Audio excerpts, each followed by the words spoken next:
Good morning. It is 8:30 a.m. and I will call to order this meeting of the Affordable Housing Trust Working Group. This is a remote meeting, and as such, I will read the governor's orders. It is Friday, October 30th at 8:30 a.m.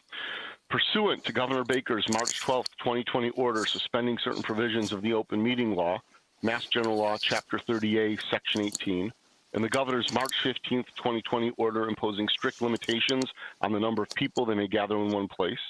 This meeting of the Affordable Housing Trust Working Group will be conducted via remote participation to the greatest extent possible.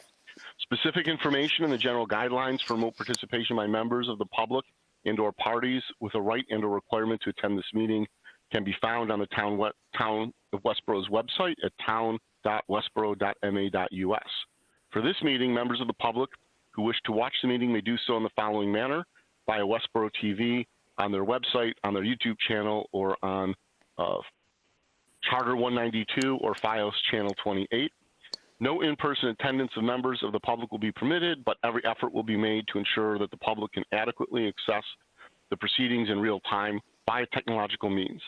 In the event that we are unable to do so, despite best efforts, we will post on the Town of Westborough's website an audio or video recording, transcript, or other comprehensive record of proceedings as soon as possible after the meeting. So we are here, and I see John has joined us as well. Thank you. We've got a fairly short agenda this morning, hence the 8:30 start. Discussion and vote of the approval of minutes from October 16th. I'll ask if people have had a chance to read those. I actually don't remember if I sent them out far enough in advance, so I resent them this morning. If not, we can do that at our next meeting. The draft version is posted on the website, so they are already available to the public. We'll do quick updates on community outreach and talk about next steps before fall town meeting. Then we can have a discussion and take any necessary action on the presentation for town meeting and any talking points, at which point we'll see if there's any other business, and then we can adjourn. Moving in, did people have a chance to review the minutes? I read them this morning, so yes. Yeah, I looked over them quickly. Okay, are we comfortable voting on that, or do we want to pass it over and catch that at our next meeting? Pretty straightforward. I'll move the minutes.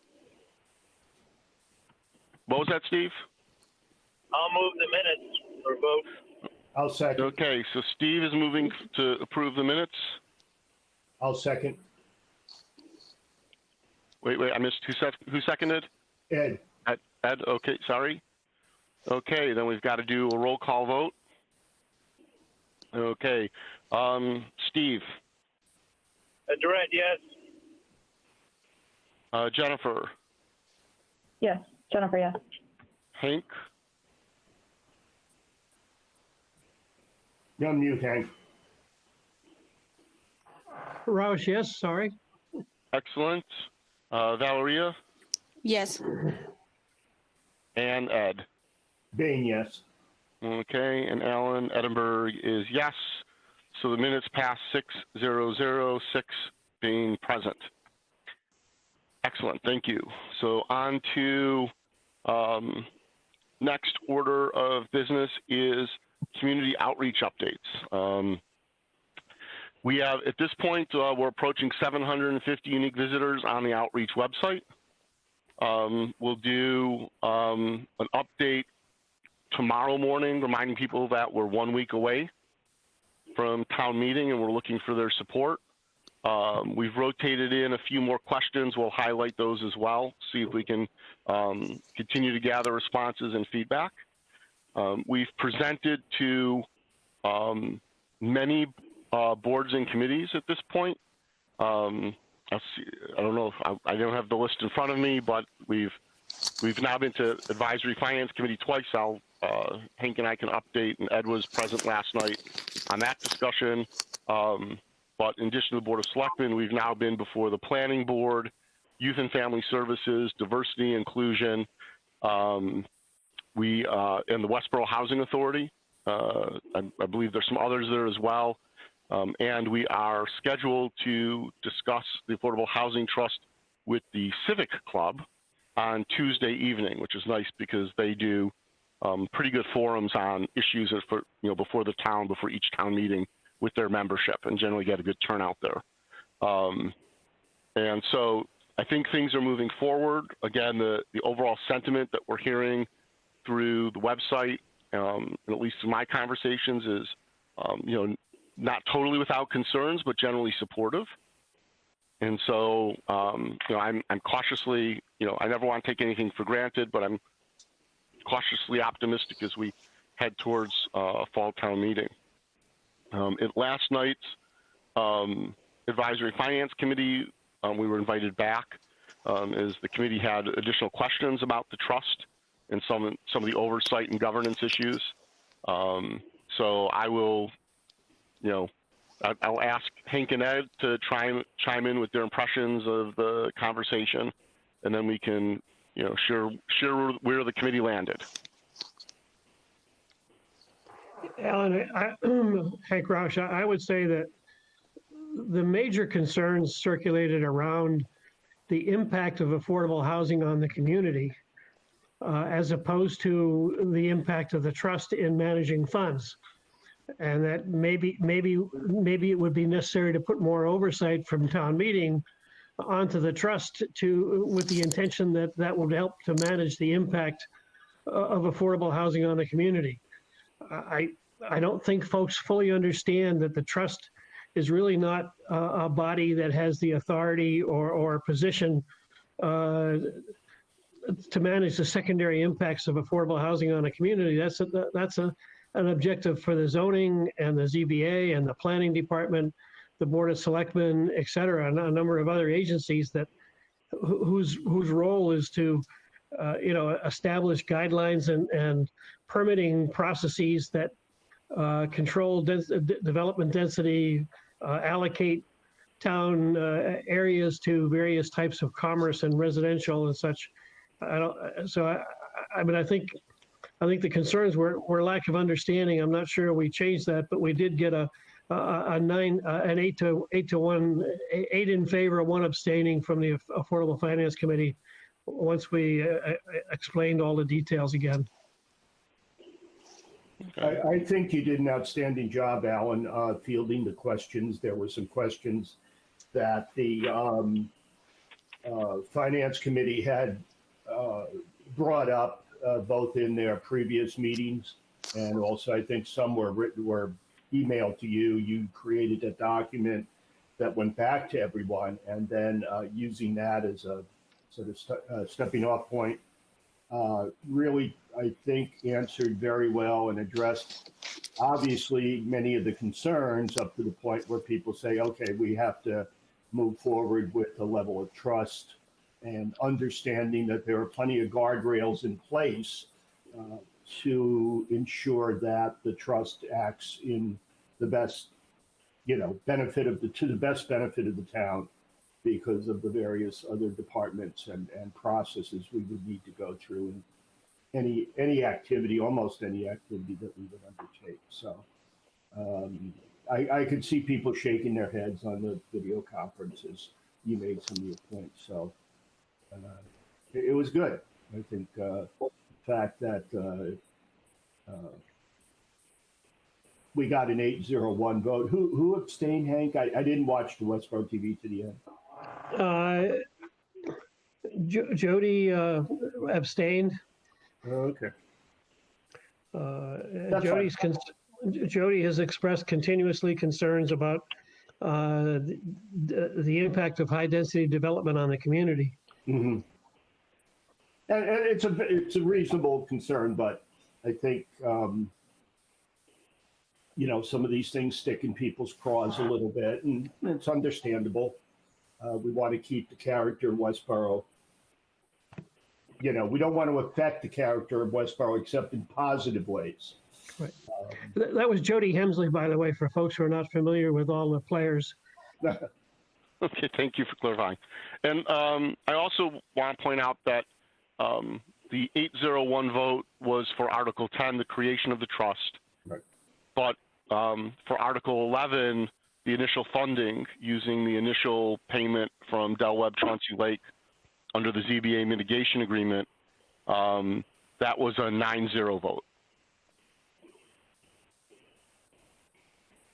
So that there was full support there.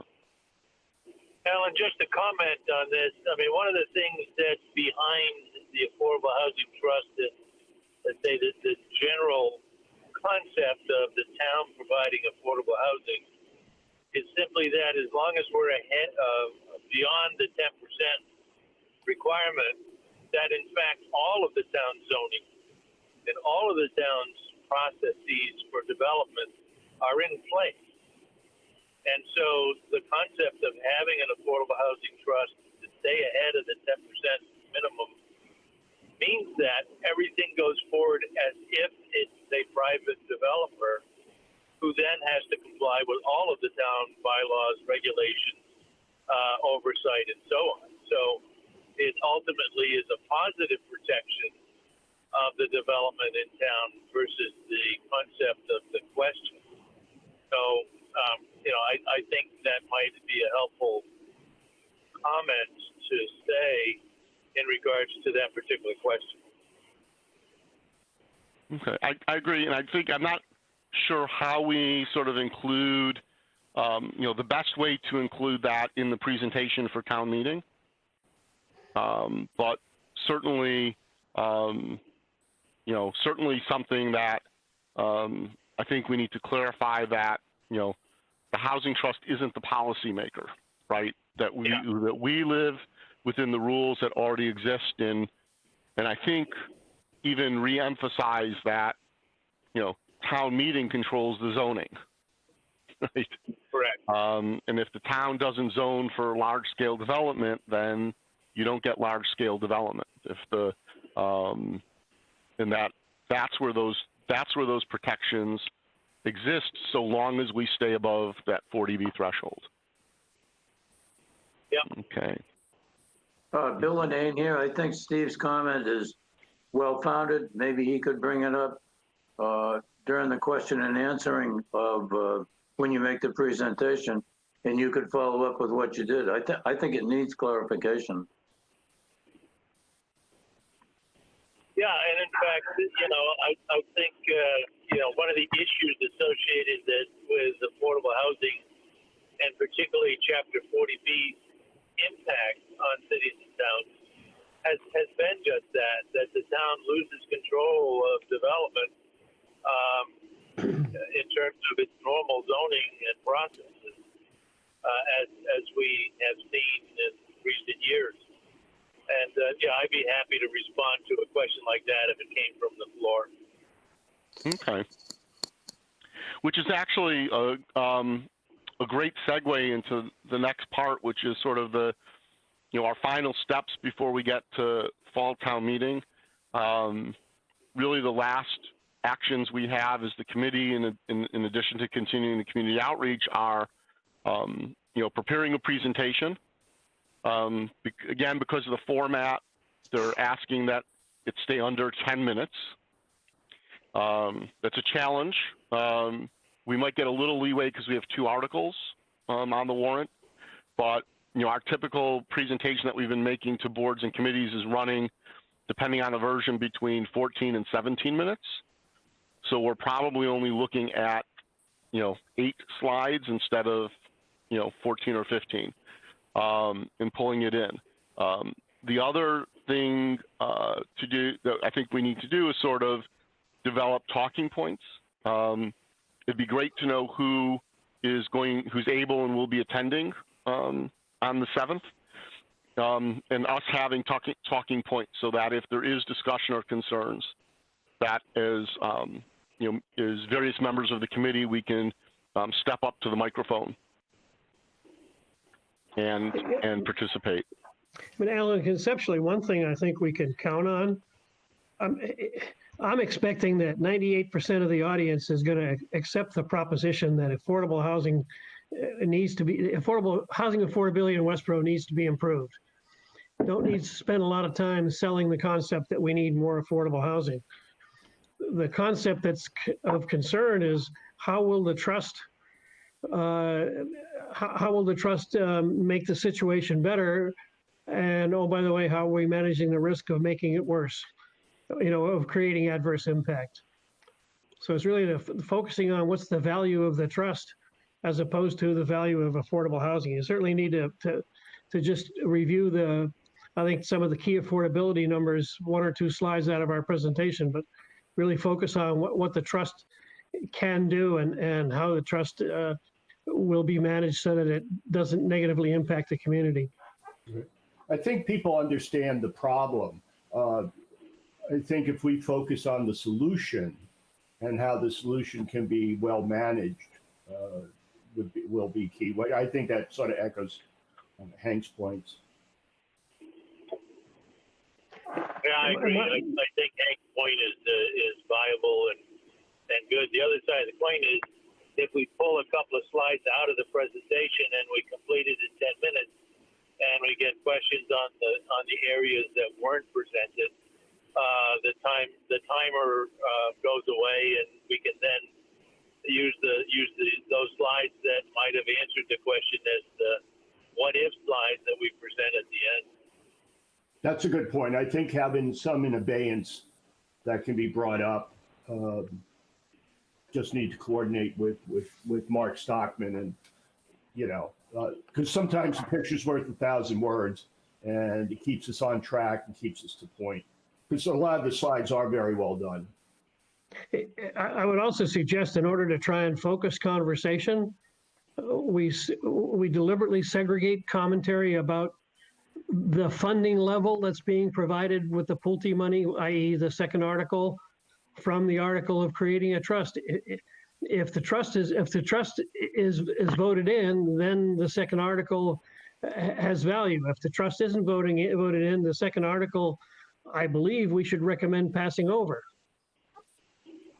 Yeah, that's a good point, Hank. And I think it should be done just that way.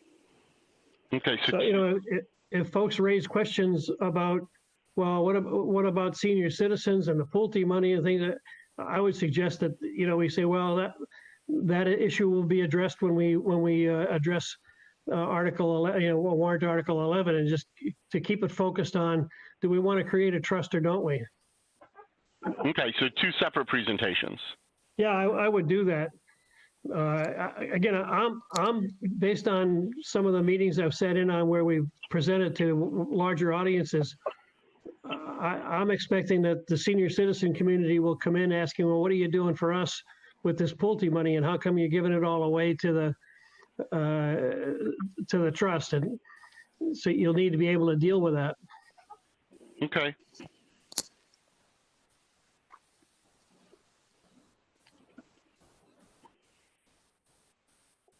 Yeah, there was a point, and I think, Steve, I think Dominic brought it up, and then you were arguing for it, which was, should the money be solely focused on seniors?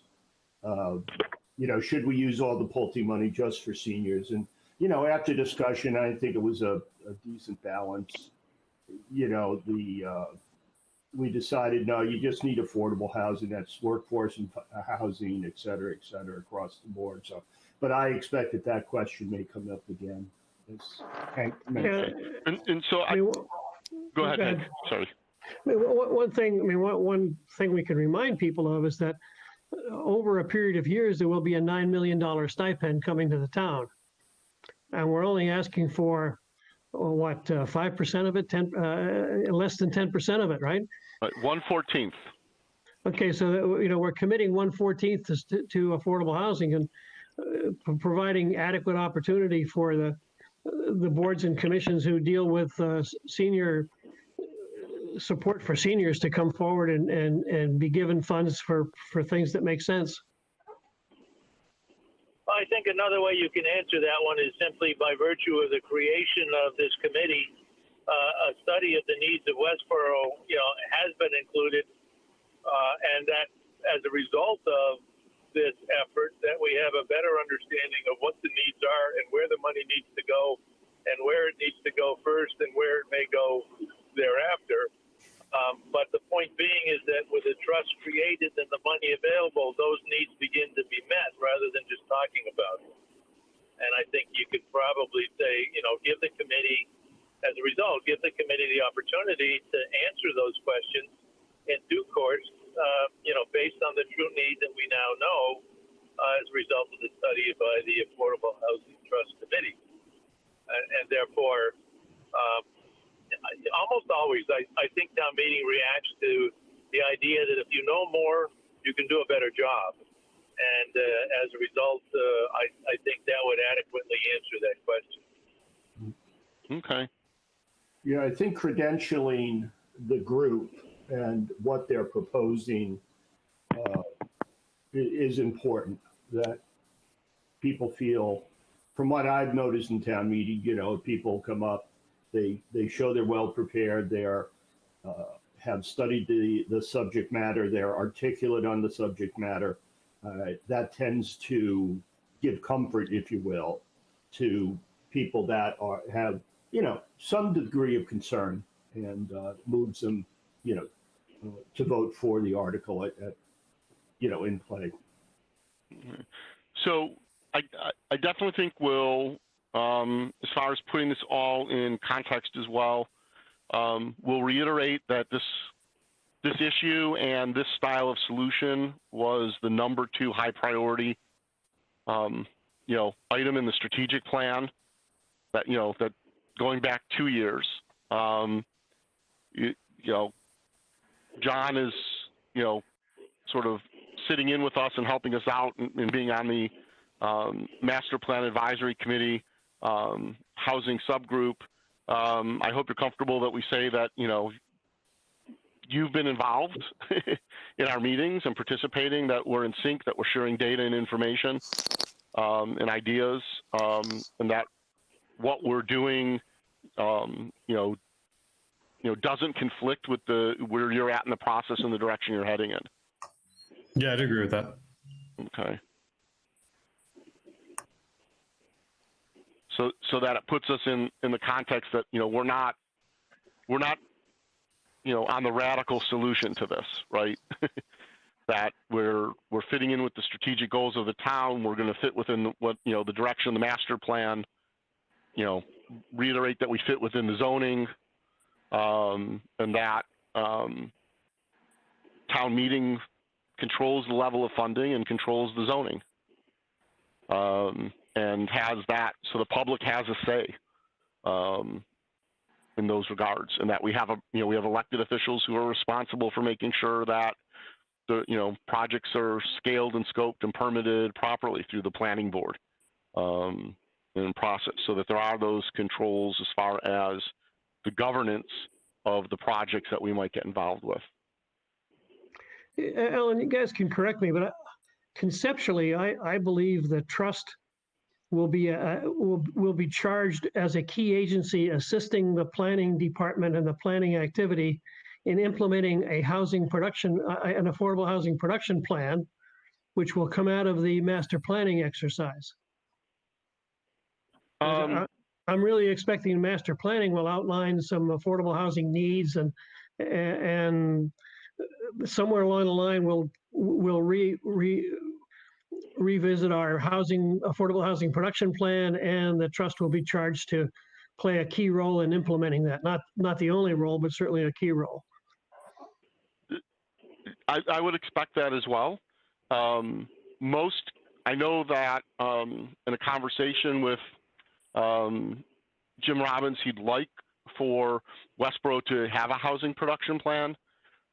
Most communities don't create one unless they're below the 10% threshold, because having a housing production plan that gets first accepted and then certified gives you a certain level of protection against unfriendly 40B developments, right? So it says we're below 10%, but we have a definitive plan, and we can prove that we're working on that plan and we'll meet those goals. So the concept of having a housing production plan for Westborough, my understanding, and John, you can chime in if I'm off on this, is it's more prescriptive and saying, here's how we plan to maintain a healthy level of housing diversity and mixed. The interesting component is that our affordable housing analysis and action item report, the data we pulled together mirrors, not in as much detail as a housing production plan, but it mirrors the content and the structure of the analysis work that drives that housing production plan. And so we're certainly, I would expect to, be offered an opportunity to participate in that effort and be part of the plan itself as far as, the direction the town should go in. I'm not sure how we relate that on the floor of town meeting. Yeah, I'm not sure that's the right place to relate it, but. Yeah, okay. Yeah, I think we go back to Hank's suggestion, which is let's stick to the program in terms of what's needed for each one of those articles, because there's plenty of time afterwards to research all the things that were just discussed. Okay. Bill and Ann here. On the other hand, I agree with what you're saying, Steve, and the rest. But I think Alan's point is needs to be ready to answer. I mean, I take a look at, we weren't able to control, I guess is a word, the development on East Main Street across from Haskell Street. And that turned out to be a mess. It's still not cleaned up for a number of years. And by doing planning ahead of time, we eliminate projects like that, let's put it. No. Yeah, but I think that tied to whether the town had control or it didn't, and as long as we were above the 40B criteria, the town is totally in control.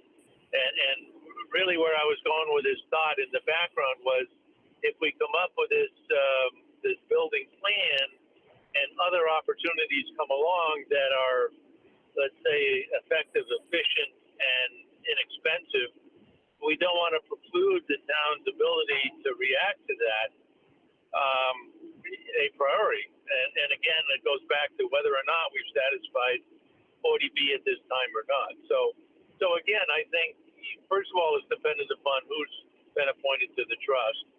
But secondarily, where we are in position of 40B. So again, I wouldn't tie the hand. I would suggest we don't tie the hands of the trust at this point until the trust and the master plan has had a chance to create, let's say, the best picture going forward. So again, I think those things can happen after this is established. But in response to a question that might arise, Alan can respond with a myriad of different ways that the trust can consider how to achieve the goal. And then the idea that the goal is established by the community, through the master plan and Board of Selectmen and, other venues, I think is the strength of having affordable housing trust.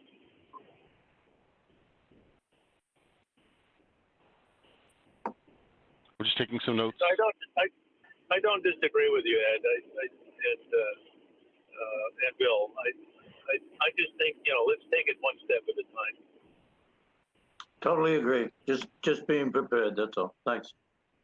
Okay, so my next question is putting together the presentations.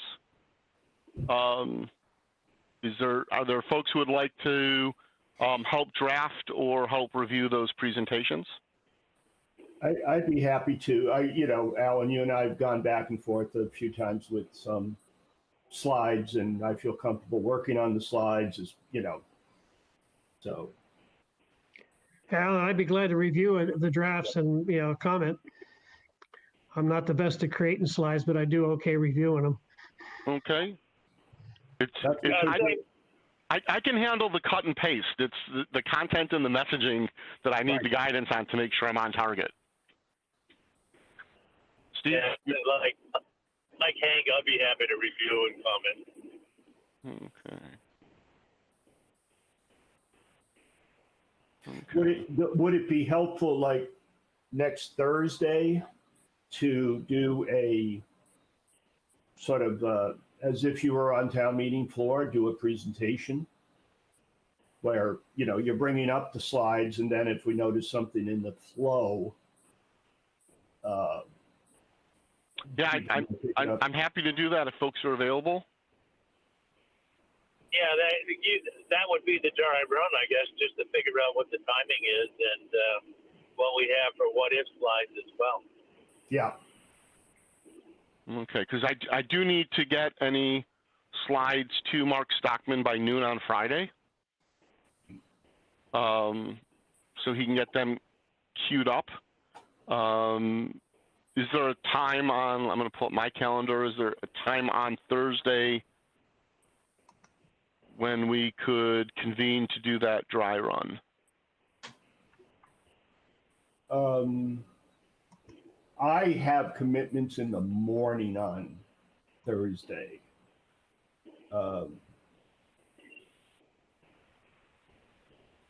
And I'm pretty busy all day long, so once you guys establish it, I'll do my best to attend.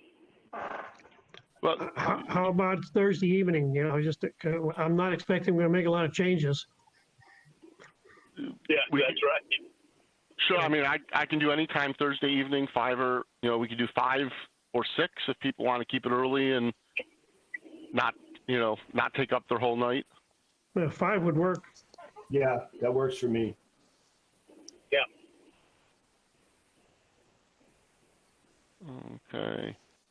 Are other folks available at that time as well? Yes, that's fine. 5. Okay, excellent.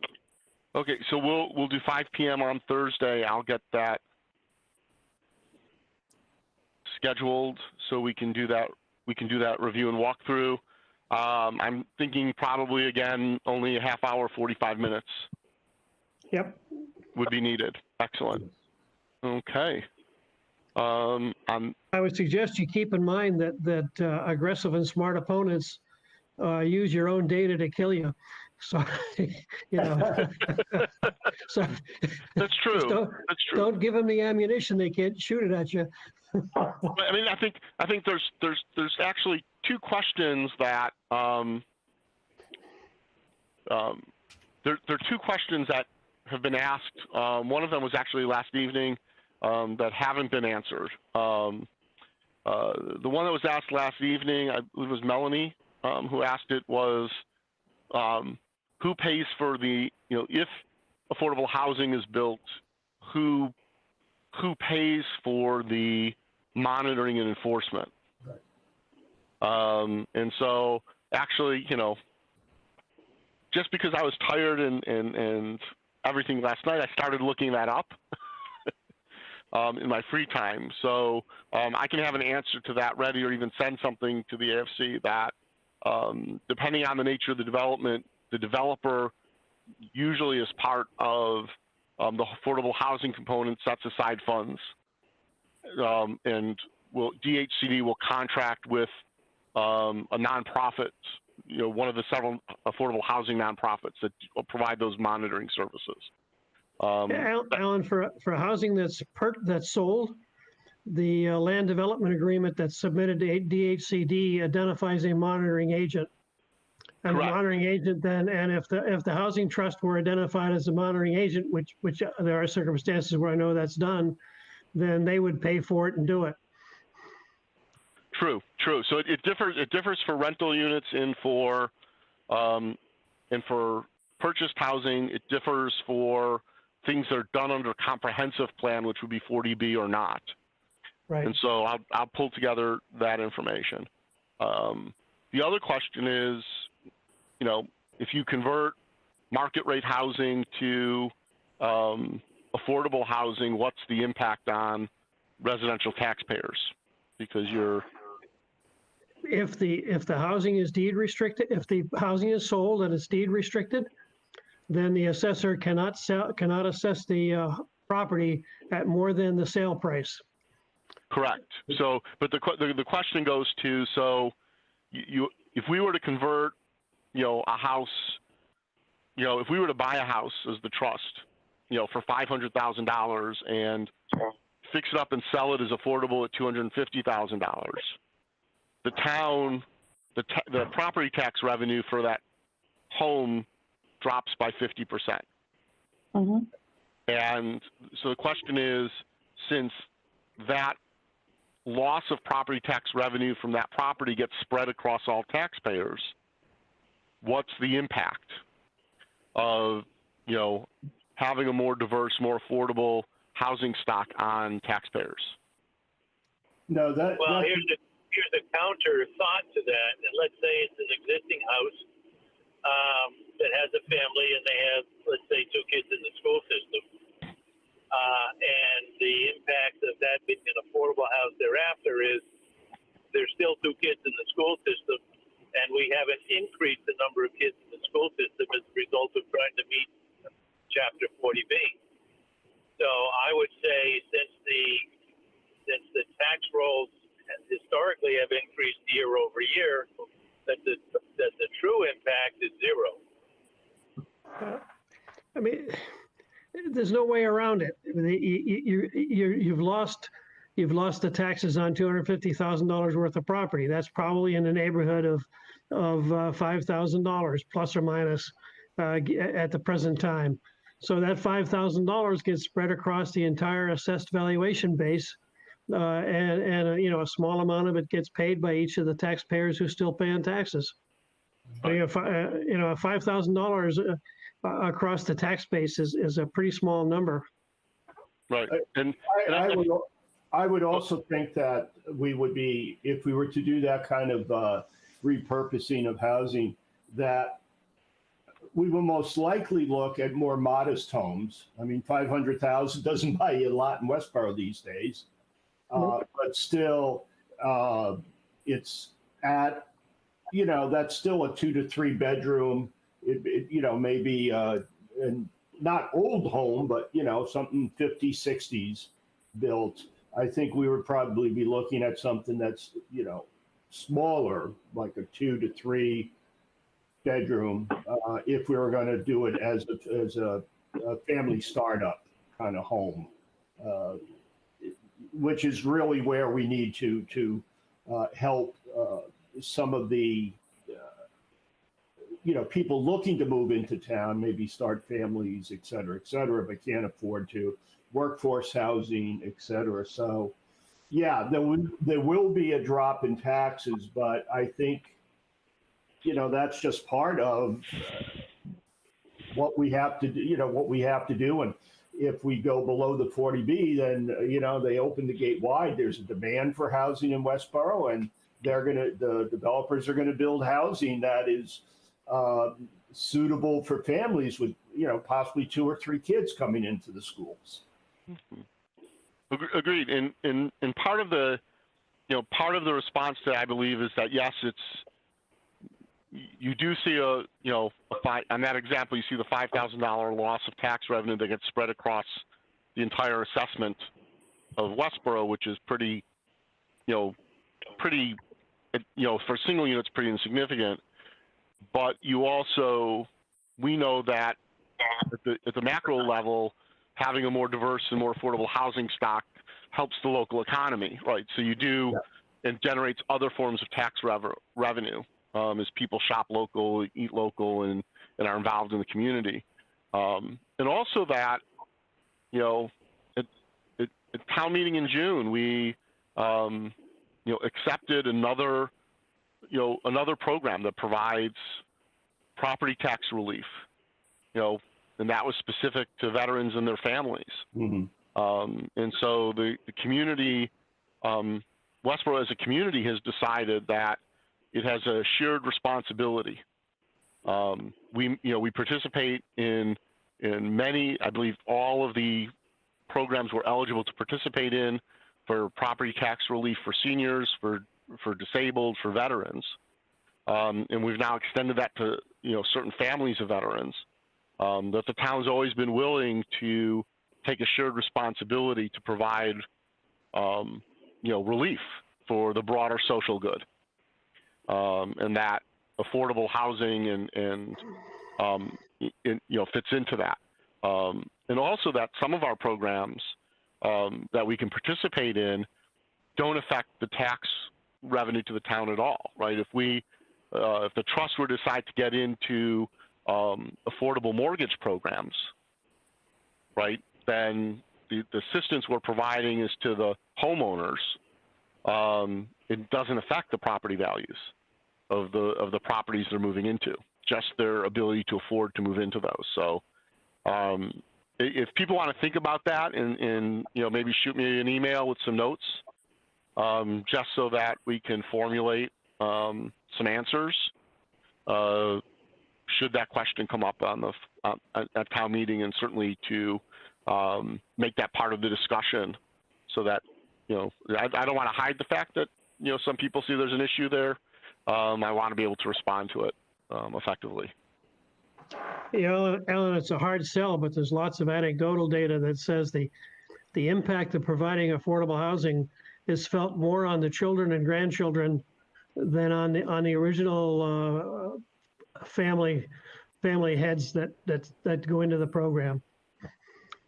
Well, It's really you're lifting people out. I mean, oftentimes you're lifting people out of poverty for the next series of generations, which is a real contribution to the community. But in the short run, it does cost the community some spending. Right, and I think, I guess that we could review the data and the studies for that. But definitely, I agree. There's anecdotal data. I'm aware of a situation here in Westborough where a family bought into an affordable home. They've lived there. They lived there for about 14, 15 years. They couldn't have afforded a home otherwise. Owning that home, facilitated, their life and their financial ability. They've now sold that home and moved into a market rate home, a very nice market rate home, and really gave them the opportunity to get on a solid financial footing and get their kids educated and out of the house and off to college. And that's sort of the point, is that yes, it's not. It should be designed to help lift people out of poverty, or get them from a place of, even if not poverty by the legal definition, get them from a place of financial insecurity to financial security. And that you're right, it does affect the children and the grandchildren.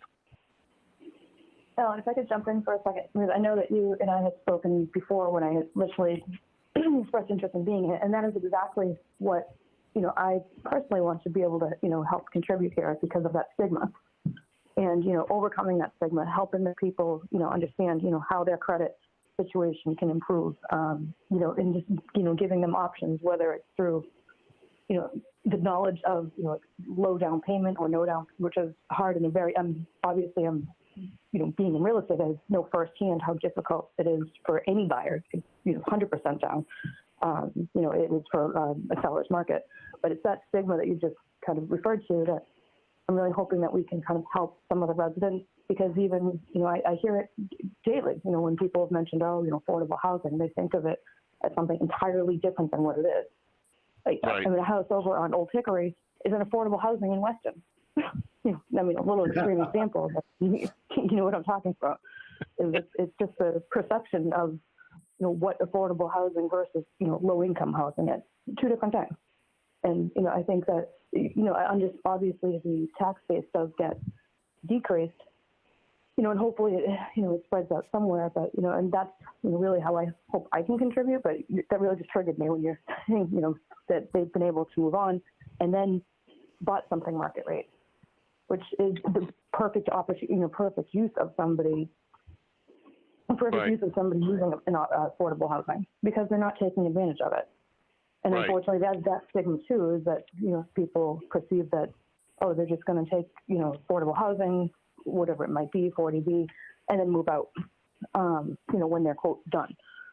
So, and we can talk offline about that too, but there's, I don't know, maybe between Val and Amy, that we can kind of help overcome that. We're not going to get over it 100%, and I don't expect it, but even right. if it can change, 10% of people's ideas of what that is. Right. Okay. Yeah, we have to just make sure we do a balance between, if you will, new homeowners coming in, which is important, especially if we can get more workforce housing in place so that we have our younger, police, firefighters, what have you, teachers living in the community. That's only a big benefit. On the other end, I think the seniors are where some of the real pain is, because there's one thing if you're a young family or a single and you're trying to get some upward mobility, for lack of a better word, providing some affordable housing is good, but it's more aspirational. The issue with some seniors is, can I afford to stay in Westborough with close to my friends, church, other organizations I may be involved in. And we have to make sure that we're balancing those two. We're sort of working two ends of the, of the candle. So, and we need to sell both aspects because, Sure. not to say anything, Jennifer's making a very, very good point. But it's just, we got to make sure we don't move one to one extreme or the other. Not that I'm saying we are. We just have to make sure that the seniors who tend to be at town meeting know that that's a key area. And that may come down more to rental as opposed to ownership. Right. Or at least small condo ownership. Small condo ownership, because I have as much sympathy for the seniors and the elders, but my own parents, I mean, they spent so much time, contributing to the town, contributing not to Westborough, but to Southborough. Yeah. And, fortunately, they were able to continue to own their own home. But I see it between comments and just observation of looking around. It's like, oh my God, I wouldn't want these people to be able to spend their whole life helping, and then get pushed out of any town simply because they can't afford it, because they're making it more affordable for people who are 20, 30 years old. So right. I 1,000% agree with you on the balance there. Okay, excellent. So as far as, next steps, Ed, you and I will schedule a time, maybe over the weekend a little bit if you're around, to, draft 2 sets of slides. We certainly have content we can pull from, we can edit and modify, and then we'll send that out to everyone, and we'll schedule a meeting for Thursday at 5 p.m. to do the dry run-through. In the interim, anyone have thoughts on things we should cover or questions we should be ready to answer? Send those in an email to me. We'll collate those and put those together and share them out with everyone so that we have them on hand for town meeting. Any other issues or concerns? No. Okay, great. Then I will entertain a motion to adjourn. Don't move. Second. Ed. Okay, and roll call vote. Mr. Durrett. Durrett, yes. Ms. Giuliano. Yes. Mr. Bain. Bain, yes. Ms. Moya. Yes. Mr. Roush. Roush, yes. And Mr. Edinburgh, yes. So unanimous vote. We are adjourned. Thank you, everyone, and thank you, Westborough TV, for the live broadcast and the recordings. We appreciate your assistance.